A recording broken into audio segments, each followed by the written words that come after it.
Uther versus Garrosh. Victory or death! I will fight Okay. with honor.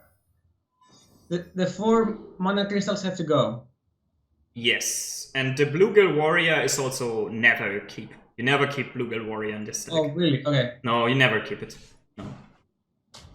That's ideally you want to pull that card from Finja, right? So. Got it. Okay, this is not the best hand.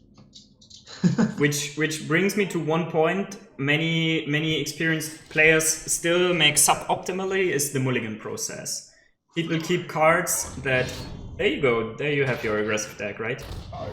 Already. But our draw is so poorly that we might still lose, right? I can tell already that we are going to have a hard time, but it's not completely over. Ah, look, we get the 2-drop. So is this worth it? Yeah, of course. Why would it not be worth it? He needs to trade in everything into the 2-drop, right? Like, if you make a guy instead, he just has to use the hook. His weapon. Yeah. So even if he has a Fiery Wax here, it's still worth it here.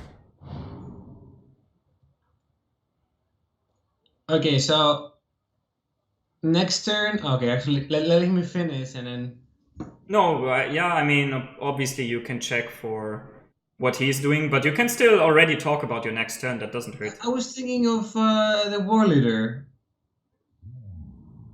War Leader goes to the Raider. Yeah, there's nothing against that, right?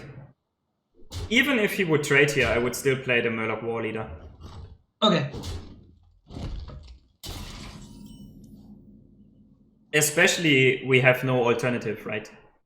Okay, yeah. We can like you have to realize here that you have the option to play a 3/3 or to remove one of his weapon charges. That's it. What you can do here, right? So Okay. Would you rather take a 3/3 or would you remove one of the weapon charges? And additionally, we have still the Murloc on the board. That gets a beneficial trade here when we buff it by the Murloc War Leader, right? So I was gonna go here unless you told me it's not a good idea. yeah, you definitely trade into the 3/3, right? Definitely. Job's done. Okay. Now, would I want to throw him on the left, on the right, or it's not too critical? Like that, the positioning sometimes I'm not too. Yeah, I would argue that with this deck against Pirate Warrior, it doesn't matter how you position the stuff. Okay. Okay. Almost certainly at this point I would use my 2 silver. Yep, let's get rid of the last pirate. Especially since he's so aggressive. Yep. Try to keep the board here as possible until he runs out of Zeus. Normally, I mean that's like my. Yeah. Okay. Like in this matchup, you basically want to puke everything out as fast as possible as you can, because then you win usually, because he cannot kill you. Your top decking mode is just so much better than his. Yeah, I was gonna say, it seems that even though he had the upper hand, that's slowing him down fast. Yep. Right here. Defend the defender. Stonehill. I'm thinking, so we definitely hit the True Silver Champion into his pirate. That's always going to happen here. Yes. You would have done that, right? I assume. Yes, Yeah. definitely. Yes. Because the pirate represents a potential buff for his weapon, right? So I think that's just the way to go. And for future turns, I think it's much better to fit the Stonehill Defender in when on another turn. I think here we should opt to play the Stampeding Kodo. What can it get actually from his deck? Not too much left there, right? But it kills Frothing Berserkers.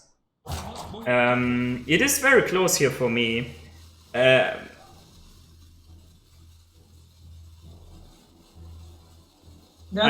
I think I would play the Kodo here, just for mana efficiency, but it's really close. There are arguments for playing that Stonehill Defender. I'm actually not 100% sure here.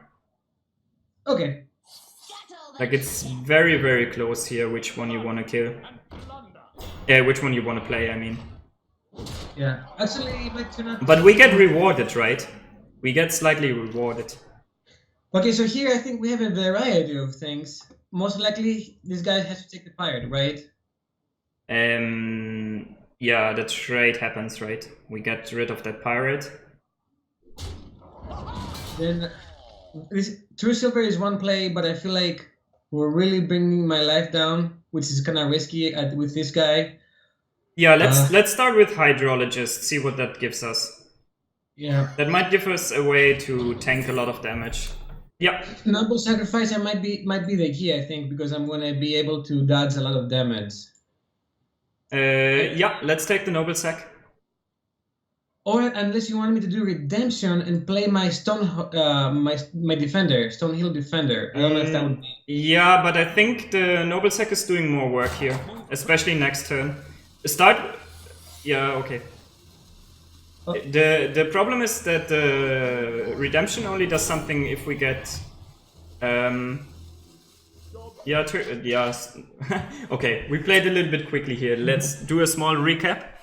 The Noble Sacrifice is better here, I think, because it deals 2 damage to whatever he puts into. And the Redemption will only deal 1 damage. And yes. It will more or less block the same amount of his creatures coming in my opinion. Obviously, we now see that he has the Corcoran Elite here, so there's a slight difference. But the Redemption here would still block the same amount of damage, in my opinion. Right? The Redemption would block 4 here. Yeah, it blocks the same amount of damage, the Redemption. And the Noble Sacrifice just deals 1 more damage here to his board, yeah. Yeah, this is what I mean. I would probably have realized all this stuff. Oh, that's quite interesting play here, so actually. Good. Yeah, we take less damage here, right? So it's really nice. So what's the play here? I'm honestly thinking of Sunkeeper and taking his minions out. Yeah, the problem is his weapon exactly takes the Sunkeeper out, right?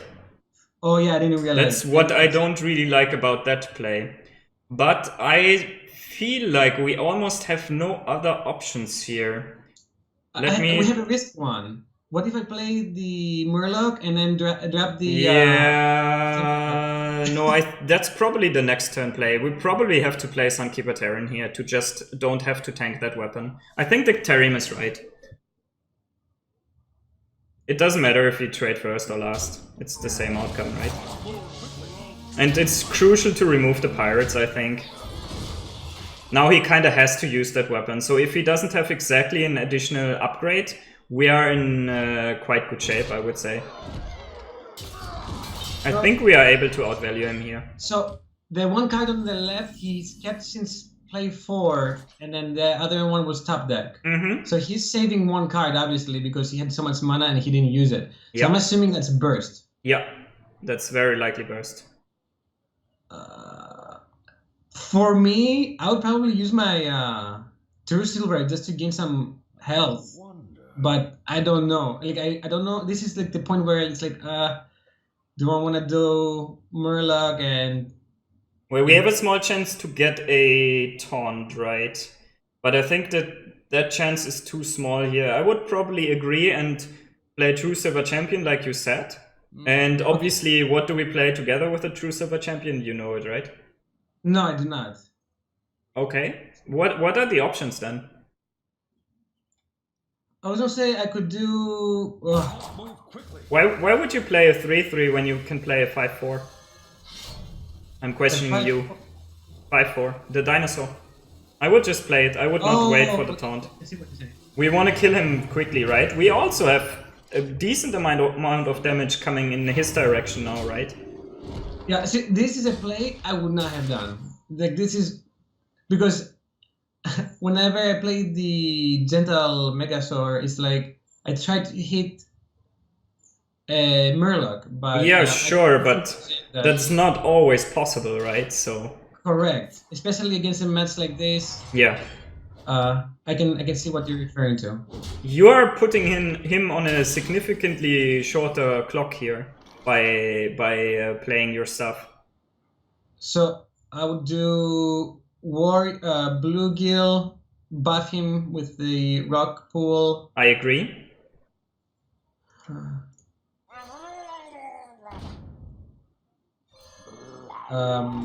We have to be a little bit careful. Attack with the true silver. Okay, now you kinda.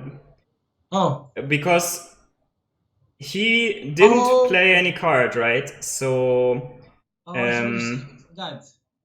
You kinda missed the chance here to heal for 2. And now we can set him actually only to 11. So if these cards are both Mortal Strike, then we lose, right? Yeah, so we play Elder Peacekeeper, Elder Peacekeeper gets played. There's no reason to save the Peacekeeper, and we make a guy. That's always happening. And now we have to think a little bit about the chance. I'd rather wait. I think the problem is it can only be Heroic Strike, and yeah, I would attack here to get the 2 extra health. Because I think when it's exactly 1 Mortal Strike and 1 Heroic Strike, which is the most likely, that it's a one-off and a one-off, then it doesn't matter if he's at 11. And there's also the chance that it is Leroy Jenkins, where it doesn't really matter. So... yeah, it was just 1 Heroic... it was actually 2 Heroic Strikes. So there was no Mortal Strike in his hand. But you should have considered the option that it could have been double Mortal Strike. I think we could have played around double Mortal Strike here also. You kinda missed the chance to win super secure here. You understand? Yes, I understand.